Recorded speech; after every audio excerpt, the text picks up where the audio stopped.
గుంటూరు తూర్పు నియోజకవర్గ ఎమ్మెల్యే గారు నజీర్ అహ్మద్ గారు ఒక 6-7 అంశాల గురించి, మా కుటుంబం గురించి, అలాగే అంజుమన్ ప్రాపర్టీ గురించి, అలాగే కొన్ని అంశాలు ఆయన చెప్పడం జరిగింది. ఇప్పటికైనా నజీర్ గారు మీడియా ముందుకు వచ్చి మాట్లాడారు. చాలా సంతోషంగా ఉంది ఆ విషయం. ఎందుకంటారంటే ఆయన గత 3 నెలల నుంచి జరుగుతున్న ఇష్యూ గురించి ఇప్పుడు దాకా కూడా మీడియా సమక్షంలో వచ్చి ఇప్పుడు దాకా ఆయన ఏది మాట్లాడలేదు. మేము పలుమార్లు ఆయన ముందు వెళ్ళి ప్రశ్నించడం జరిగింది. మరి అజీజ్ గారి దగ్గర, వక్ఫ్ బోర్డ్ చైర్మన్ గారి దగ్గర 2 సార్లు వెళ్ళటం జరిగింది. మరి ఆయన ఏమంటారంటే మేము అందరం కూర్చొని సమీక్షగా మాట్లాడుకున్నాం, చేసుకున్నాం, అప్పుడు మేము ప్రశ్నించాము, అప్పుడు అందరం ఒక మాట మీద ఉన్నామని చెప్తున్నారు. మరి డిసెంబర్ 29వ తారీఖున మీటింగ్ పెట్టినప్పుడు మీరు ఐఏఎస్ ఐపీఎస్ ఆఫీసర్లతో కూర్చొని దీన్ని ఏం చేయాలని చెప్పారు. అది స్వాహ. ఇప్పుడు దాకా ఎవరితో కూర్చోబెట్టలేదు. దాని తర్వాత అయిపోయిన తర్వాత మళ్ళీ ఏంటంటే 6వ తారీఖున ఉలమాలతో కూర్చున్నప్పుడు అప్పుడు ఏం చెప్పలా. దాని తర్వాత మీరు చూసుకుంటే ఇక్కడ ప్రొటెస్ట్ జరుగుతున్నప్పుడు కాలర్ ఎగరేసి నేను ఎవరికైనా సమాధానం చెప్పారు అన్నారు. అది తర్వాత ఏం జరగలేదు, అంటే దాని మీద ఏం జరగలేదు. దాని తర్వాత మీటింగ్ పెట్టారు. మీటింగ్ పెట్టి నేను షరియత్ కే హిసాబ్సే నేను ఫత్వా జారీ చేసిన ప్రకారంగా నేను కట్టుబడి ఉంటానని చెప్పారు. దాని తర్వాత కూడా ఆయన ఏం మాట్లాడలేదు. దాని తర్వాత అసలు ఏమన్నారంటే నెక్స్ట్ 30వ తారీఖున సీఎం గారు వచ్చినప్పుడు వాళ్ళందరినీ తీసుకెళ్ళి ఉల్మాలు కానీ లేకపోతే పెద్దవాళ్ళందరినీ తీసుకెళ్ళి నేను కల్పించి చెప్తానని చెప్పారు. ఆ రోజు ఆ ప్రక్రియ కూడా జరగలేదు. దాని తర్వాత మీటింగ్ జరిగింది, అంతా బాగుంది. మేము మరి వక్ఫ్ బోర్డ్ దగ్గరికి వెళ్ళినప్పుడు దీన్నేమో అప్రూవల్ చేయడానికి వెళ్ళినప్పుడు మేమేం చేసాము అని అంటే ఆయన ఆపాము. ఆపినప్పుడు నేను ఒక్క చిన్న ప్రశ్న అడిగాను, మీరు ఈ నోటిఫికేషన్ని రద్దు చేశారా అని అడిగాను. దానికి సమాధానం చెప్పలా. మరి నేను మాటికి దాదాపుగా 1 నెల టైం ఇచ్చాను. దాని తర్వాత కూడా ఏమి సమాధానం ఇవ్వలేదు. అందుకోసం మొన్న ప్రెస్ మీట్ పెడితే స్పందించి నిన్న పెట్టారు. సరే, వెరీ గుడ్. ఇప్పటికైనా ఆ లీజ్ని క్యాన్సిల్ చేశారా అని అడుగుతున్నాను. ఇప్పటికైనా మీరు క్లారిటీగా మీరు ఏమైనా దీని గురించి క్లారిటీగా ప్రజలకి మీరు ఇస్తారా లేదా? ఎందుకనంటే ముసుగులో గుద్దులాటలాగా మరి మా వాళ్ళు ఇషాక్ గారు, ఎమ్మెల్సీ ఇషాక్ గారు కౌన్సిల్లో పెట్టినప్పుడు ఆ రోజు ఏంటి మీరు ఈ ప్రాపర్టీ తీసుకుంటున్నారా అని అంటే ఎస్ అని చెప్పి ఆన్సర్ వచ్చింది. ఎందుకు ఆందోళన పడను? మరి అవన్నీ అంటే అంజుమన్ 71.57 ఎకరాలు ఎమ్మెల్యే గారు కాచేస్తుంటే, లేకపోతే అక్రమంగా దాన్నేమో ఇచ్చేస్తుంటే ఏమో దేవుడు లేడు. మరి దీని గురించి ఏం గుర్తురాదు మీకు? అల్లాహే. నిజంగానే రంజాన్ మంత్లో 2024 రంజాన్ మంత్లో మీరు ప్రజల్ని మోసం చేసి గెలిచారు. అది గుర్తుపెట్టుకోండి. నేను మైనారిటీలకు అండగా ఉంటానని చెప్పి ఆ రోజు వక్ఫ్కి మీరు అండగా లేరు. ఈ రోజు కూడా రంజాన్ మంత్లోనే అబద్ధాలు చెప్తున్న ఎమ్మెల్యే. నిజంగానే మీరు ఒక ముస్లిమే కదా, దేవుడు అంటే నమ్మకం ఉంది కదా, మరి అబద్ధాలు ఎలా చెప్తారు? మరి ఇంకోటి, సరే ఇవన్నీ ఇదైతే వక్ఫ్ బోర్డ్ ప్రాపర్టీ 4 ఎకరాలని కాచేసిన ఎక్స్ఎమ్మెల్యే ముస్తఫా గారా?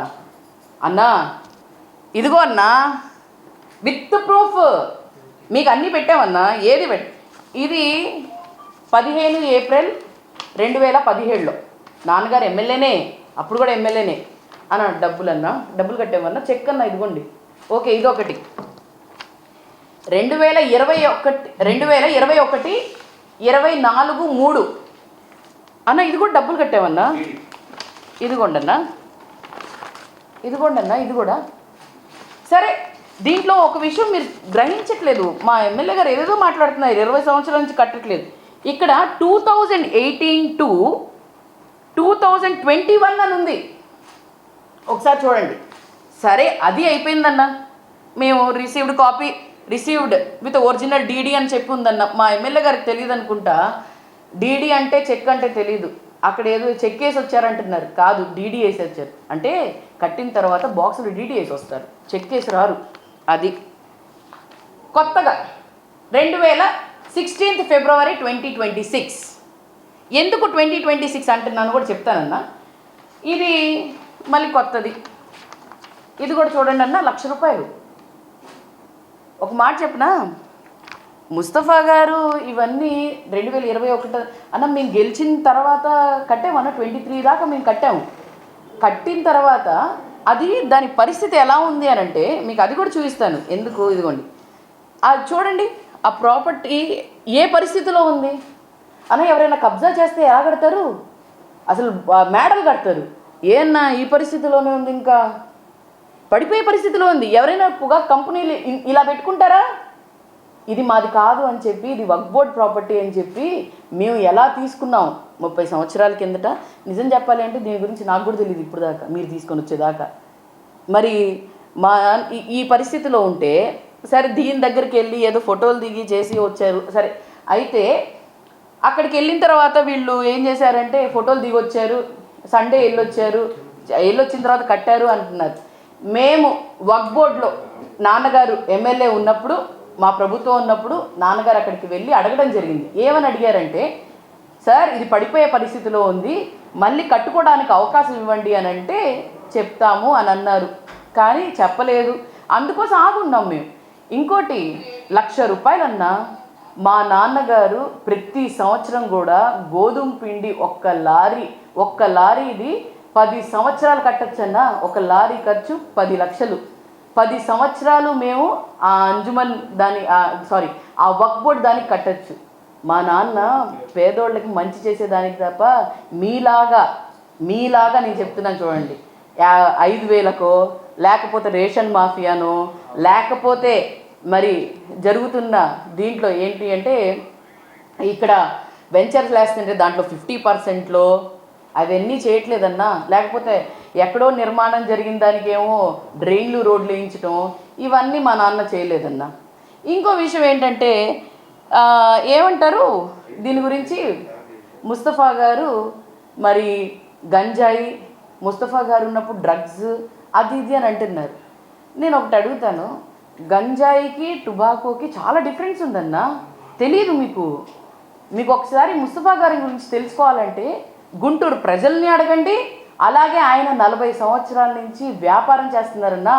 ఎక్కడ కర్ణాటకలో, ఇక్కడ ఆంధ్రప్రదేశ్లో, సౌత్లో ఒంగోలులో అడగండి, ఇటు రాజమండ్రి అడగండి. ఎక్కడ అడిగినా కూడా రే ముస్తఫా గారా మంచోడ్రా, ₹1 కూడా మమ్మల్ని ఎప్పుడు ఎగ్గొట్టలేదురా, ఏది ఉన్నా కూడా నికార్సుగా నిజాయితీగా ఉంటాడురా, మా ఇంటికి మమ్మల్ని ఇక్కడ పిలిస్తే భోజనం పెట్టి పంపిస్తారా అని అంటారు.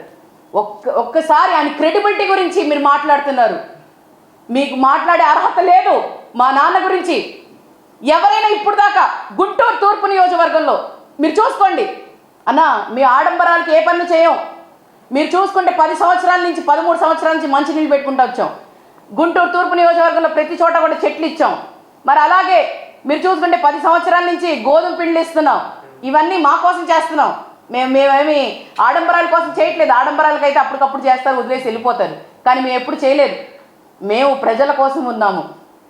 అలాగే మరి మీరు చూసుకుంటే ఏదో ముస్తఫా గారు కబ్జా చేయడానికి వక్ఫ్ బోర్డ్ ప్రాపర్టీలు మరి వాళ్ళ అన్నయ్య పేరు మీద, వాళ్ళ బావగారి పేరు మీద, లేకపోతే వాళ్ళ బామ్మర్ది పేరు మీద అంటున్నారు. అన్న ఒకటి గుర్తుపెట్టుకోండి, ముస్తఫా గారు ఎప్పుడూ కూడా ఎవరైనా కబ్జా చేసేవాళ్ళైతే లెటర్ ఫార్మాట్లో ఇవ్వరు. అది గుర్తుపెట్టుకోండి. మీరు ఒక ఎమ్మెల్యేనే, మీరు కబ్జా చేస్తున్నారు. మీరు ఒకసారి అది కూడా ప్రతి ఒక్కటి కూడా ప్రూఫ్తోనే మాట్లాడతానన్నా. నేనేమి ఉట్టిగా మీ మీద ఇది చేయాల్సిన అంత అవసరం నాకు లేదు. మీరు షాదిక్ ఖానా, మా నాన్నగారు అవి లీజుకి తీసుకొని షాదిక్ ఖానా కానీ అనాథాశ్రమం కానీ ఇవన్నీ కట్టాలి పేదవాళ్ళకి.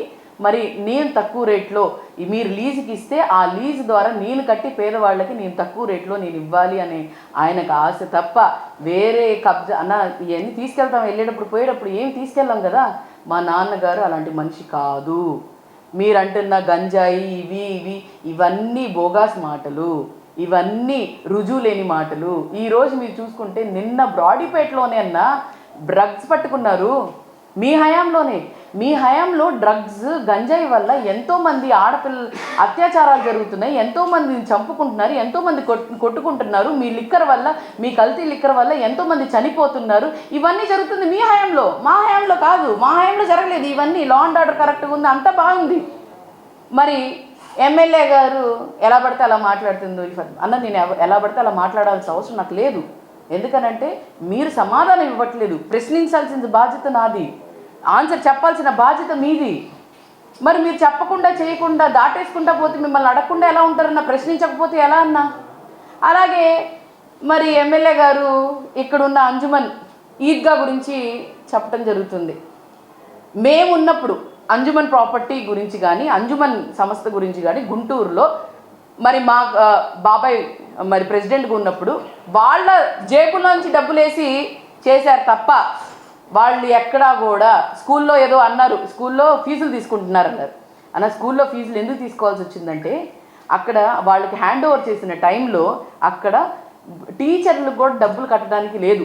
లేకపోతే అప్పుడు పేరెంట్స్ అందరినీ పిలిపించి కూర్చోబెట్టి, అమ్మ మీరు తలా ఒక 1000 రూపాయలు సంవత్సరానికి 1000 రూపాయలు కట్టండి, కడితే దాంతో టీచర్లకి డబ్బులు ఇచ్చేసిన తర్వాత అవన్నీ తీరిన తర్వాత మేము తీసేస్తామని చెప్పారు. అదే ప్రకారంగా చేశారు. అలాగే స్కూల్లో బెంచీలు లేవు, ఫ్యానులు లేవు, లైటులు లేవు, అసలు పరిస్థితి దారుణంగా ఉంటే ఇవన్నీ చేశారు. అంతే తప్ప ఆ డబ్బులు మేమేం తినలేదు. అలాగే షాదీఖానాల్లో కూడా షాదీఖానా డెవలప్ చేశారు. పక్కన స్థలం ఉంటే ఎవరో ఆక్యుపై చేస్తుంటే, లేదు ఈ స్థలం అంజుమంది అని చెప్పి కాపాడి దానికి కావాల్సిన ఏమంటారు వాల్ కూడా నాన్నే కట్టించారు. చందాలు వేసుకొని కడతారంటే చందాలు గిందాలు కుదరదు, 1,50,000 అవుద్దా, కట్టండి అని చెప్పిన మా నాన్నగారే, నేను గర్వంగా చెప్పుకోగలను. మరి ఈద్గా దగ్గర నేను ఒక మాట చెప్తాను, మేము ఎవ్వరం కూడా పర్మనెంట్ స్ట్రక్చర్స్ అయితే వేయలేదు. అప్పుడు ఏదో ఏమంటారు టీ స్టాల్ సంబంధించిన కంటైనర్, చిన్న కంటైనర్ తెచ్చి పెట్టారు, దాని తర్వాత తీసేస్తున్నారు. మీరేంటన్నా అంత పర్మనెంట్ స్ట్రక్చర్ వేశారు, కిందేమో అక్కడేమో టీ స్టాల్ అంట, అక్కడేమో టిఫిన్ స్టాల్ అంట, ఏంటన్నా ఏందన్నది అసలు ఏమైనా ఉందా మీకు? అది ఏంటి? నమాజ్ చదువుకునే, పవిత్ర నమాజ్ చదువుకునే ఈద్గా దగ్గర ఇలాంటి పనులా, ఇలాంటివియా? దీనంటింటి కప్పుపుచ్చుకోవడానికి మా మీద పడతారు ఏంది? మా కుటుంబం కష్టాజీవి కుటుంబం. ఎందుకనంటారా, మీరు వెళ్ళేది చెప్పారు చూడండి, ఆదివారం వెళ్ళి మేము చూసి వచ్చాం. అప్పుడు ముస్తఫా గారి కొడుకున్నాడు ముబషీర్ అని చెప్తున్నారు కదా, ఆదివారం కూడా పనిచేసి మేము ఆ డబ్బులతోనే మేము బతికి, మేము ఆ డబ్బులతోనే మేము పేదోళ్ళకి హెల్ప్ చేస్తాం తప్ప మీలాగా మేము ఉండం. మీ రేషన్ మాఫియా లాగో లేకపోతే ఇలాగో మేము ఉండం. మరి ఇవన్నీ మరి ఏదో చెప్తున్నారు, అక్కడికి వెళ్ళి చూస్తామని చెప్పింది. రండి, ధైర్యం ఉంటే రండి, వీఆర్ రెడీ. మేము ఎక్కడ ముసుగులో గుద్దులాట్లు కానీ మీలాగా ఆ 71.57 ఎకరాలని ఎలా కాచేయడానిక మీరు స్కెచ్లు గిచ్చులు వేస్తున్నారు. మేము అలా చేయం. మేమేమి ఇలా మీలాగా దేవుడు మాన్యాలు మేమేమి తీసుకోం. మీరు చేస్తున్నారు. 2.5 సంవత్సరాలు అయిందన్న గుంటూరు తూర్పు నియోజకవర్గంలో ఏం డెవలప్మెంట్ చేశారు చెప్పండి? 4 నెలలు అవుతుందన్న నా ఆఫీస్ ముందు ఇరి పగలగొట్టి ఏం చేస్తున్నారు? ఇప్పుడు దాకా ఏం చేశారు? డెవలప్మెంట్ అంటే ఎక్కడో చివరిన వెళ్ళి రోడ్లు వేస్తున్నారు. పీకలు బాగా ఏం చేశారన్న ఇప్పుడు దాకా? ఏది డెవలప్మెంట్? ఏది? నిజంగానే మీకు చిత్తశుద్ధి ఉంటే, ప్రజల నుంచి మీరు గెలిచుండుంటే ఏదన్నా ఇప్పుడు దాకా అది కట్టలేదు ఏంటన్నా? మీరు సగం కంప్లీట్ చేసాం, మీరు కట్టండి అని. చాలా సమస్యలు ఉన్నాయి. చాలా లైట్లు ఉన్న చోట మీరేదో అంటున్నారు. మా ఇంట్లో కూడా లైట్లు ఉంటాయన్నా, నేను చెప్పుకోవచ్చు. మా ఇంట్లో లైట్లు ఎలగట్లేదని చెప్పి ఇది చేయొచ్చు. మా ఇంట్లో కూడా లైట్లు ఉంటాయి. నేను ఎక్కడ లేవో అక్కడికి వెళ్ళండి అని చెప్తున్నాను నేను, అంతే తప్ప మీ మీద నాకు బురద చెల్లితే నాకేమైనా వస్తుందన్నా లేదు. నాకేమీ రాజకీయంగా ఇప్పుడే కాదన్నా, లాస్ట్లో ఫైట్ చేద్దామన్నా ఏదైనా ఉంటే. ఇప్పుడే ఎలక్షన్స్ లేవు కదా, ఎలక్షన్స్ ఇప్పుడు లేవు. నేను ఎందుకు ఇప్పుడే ఫైట్ చేయాలి? నేను ఫైట్ చేస్తుంది నిజం, నిజాయితీ, అలాగే నిజాన్ని బయటికి తీసుకొని మీరు చేస్తున్న అరాచక పాలనని ప్రజల్లోకి తీసుకొని వస్తున్నాను, అంతే తప్ప మీ వల్ల నాకు వచ్చేది లేదు, ఏమీ లేదు. మరి ఎమ్మెల్యే నజీర్ గారు, మిమ్మల్ని ఒకటే కోరుతున్నాం, ఇప్పటికైనా స్పష్టంగా మరి శ్వేతపత్రం కానీ దీని గురించి రిలీజ్ చేయండి. 71.57 ఎకరాల గురించి రిలీజ్ చేసి మరి ప్రజల్లోకి నిజాన్ని బయటికి తీసుకొని రండి. అలాగే ఇది రంజాన్ మహినా, నిజాలు చెప్పాలి, అబద్ధాలు చెప్పకూడదు. 13 సంవత్సరాలన్నా అన్నా, వీఆర్ ఎడ్యుకేటెడ్ ఫ్యామిలీ. మా నాన్నగారు ఆయన డిగ్రీ కంప్లీట్ చేశారన్నా. నాన్నగారు BA డిగ్రీ కంప్లీట్ చేశారు మా నాన్నగారు ఎమ్మెల్యే అయిన తర్వాత. అలాగే మా అమ్మగారు మరి సాంప్రదాయం కానీ ప్రతి ఒక్క విషయంలో కూడా మంచిగా ఉంటారు. అలాగే నా కుటుంబం గురించి మరి 13 సంవత్సరాలు ఆ పాపని పెళ్లి చేసుకున్నారన్నా. అన్నా ఈ బోగాస్ మాటలన్నా, రుజువు లేని మాటలు మీరు మాట్లాడకండి. మీ కింద స్థాయి మీ కింద వాళ్ళ నాయకులు మాట్లాడితే అరే వీళ్ళకి అవగాహన లేదు అని అనుకున్నాం, కానీ మీకు కూడా అవగాహన లేకుండా వాళ్ళు చెప్పిన మాటలు విని ఎలా చెప్తారన్నా? తెలుసుకొని మాట్లాడండి, తెలియని మాటలు మాట్లాడకండి, బాగోదు. ఎందుకంటే ఎమ్మెల్యే పదవి మీరు 1,00,000 ఓట్లతో గెలిచారు. మీరు ఈ 1,00,000 ఓట్లు మీకు పడినాయి. మీరు 1,00,000 ఓట్లు పడిన వాళ్ళు you are a responsible citizen. మీ నోట్ నుంచి మేము మాట్లాడితే ఒక మాట, మీరు మాట్లాడితే ఒక మాట ఉంటుంది. So better speak with the truth. Ramzan మహినాలో అబద్ధాలు చెప్పకండి. ఇంకెన్ని రోజులు పట్టం కడుతూ ఉంటారు, అబద్ధాలు చెప్పుకొని ఎన్ని రోజులు సాగుతూ ఉంటుంది. So better speak truth. అలాగే ఇంకా ఎమ్మెల్యే గారికి ఈ ప్రెస్ మీట్ తర్వాత ఇంకా ఏం చేస్తారు అని అంటే, మా మీద ఏదో బురద జిల్లా కార్యక్రమం చేస్తూ ఉంటారు. ఇంకా మా మీద కేసులు పెట్టడం లేకపోతే ఏదో ఒకటి చేయడం చేస్తారు. We're ready with proof. మీరు బయటికి తీసుకుంటారండి, we're ready. So better speak, తెలుసుకొని మాట్లాడమని చెప్పి నజీర్ అహ్మద్ గారిని మేము కోరుతున్నాం. రోడ్లు వేయకుండానే జిఎంసీ సొమ్ము తిన్నారని ఆరోపణ చేస్తున్నాం. వైసీపీ హయాంలో నాన్నగారు రోడ్లు వేయకుండానే రోడ్లు వేసారని చెప్పి డబ్బా తిన్నారని ఆరోపణ. ఏమండి, ఒక మాట చెప్తాను చూడండి. మా నాన్నగారు ఎలాంటి మనిషి అంటే, రోడ్లు వేస్తుంటే అక్కడికి వెళ్ళి పర్ఫెక్ట్గా వేస్తున్నారా లేదా, కాంట్రాక్టర్ తీసుకున్నోడు కరెక్ట్గా ఉన్నాడా లేదా అని వెళ్ళి చూసే వ్యక్తి. పొద్దున్నే 6ంటికి వెళ్ళి అక్కడికి ఎక్కడ డ్రైన్స్ కానీ శానిటేషన్ కానీ రోడ్లు లేని చోటు వేయాల్సినంత అవసరం మాకు గతి లేదండి. ఆ డబ్బుల మీద ఏం బతకట్లేదు మేము, జిఎంసీ డబ్బుల మీద. ఇంకా నిజం చెప్పాలి అని అంటే తీసుకొని వస్తా, విత్ ప్రూఫ్ తీసుకొని వస్తా. ఎమ్మెల్యే గారు ఎక్కడో వెంచర్లో 50% షేర్ తీసుకొని జిఎంసీకి 6 కోట్లు ఏదో ఎగ్గొడుతున్నారంటట్టు తెలుస్తుందండి. అది తీసుకొని వస్తా బయటకు వచ్చింది. సో ఆయనచే ఈ హయాంలో జరుగుతుంది అది. మంచి రోడ్లు పగలగొట్టి వేస్తున్నారు, మంచి డ్రైన్లు పగలగొట్టి వేస్తున్నారు. మా హయాంలో ఎక్కడ జరగలేదు. జరిగిందని మీరు చెప్తున్న ఆరోపణ చేస్తున్నారు కదా, రుజువు చేయండి. మేము అడుగుతుంది ఏంటంటే, మీరు ఆరోపణ చేస్తున్నారు కదా, రుజువు చేయండి. మేము ఎక్కడా కూడా జిఎంసీ డబ్బుల్ని ఎక్కడా కూడా దుర్వినియోగం చేయలేదు, ఇలాంటి పనులు మేము చేయలేదు. ఖచ్చితంగా ఎమ్మెల్యే గారు ఏదో అన్నారు కదా, ఎలా చేస్తారని చేసి చూపిస్తాం. కేసులు పెడతారు, పెట్టండి, ఇబ్బంది ఏం లేదు. మేము ఒప్పుకోము. ముస్లిం మైనారిటీలకు సంబంధించి ఈద్గా దాంట్లో పర్మనెంట్ స్ట్రక్చర్స్ని మేము ఒప్పుకోము. రండి, తాడో పేడో తెలుసుకుందాం. ఏంటండి, అక్కడ ఒక్కటే పెంచాలి ఏంటి? అక్కడ అదే దొరికిందా? ఇంకెక్కడ దొరకలేదా మీకు? ఆదాయం జిఎంసీ ప్రాపర్టీస్ ఎన్నో ఉన్నాయి. జిఎంసీ ఇచ్చేయండి, ఆదాయం ఇచ్చేయండి. లేకపోతే ఎక్కడైనా ఇది ఉంటే వేరే చోట మీకు నిజంగానే అంత చిత్తశుద్ధి ఉంటే, నిజంగానే ఆదాయం పెంచాలి అని అనుకుంటే, ఇప్పుడు ఒక సోషల్ సర్వీస్ చేసినట్టు కూడా నేను చూడలేదండి. ఎవరికి ఆదాయం పెంచుతున్నారు? మీరు?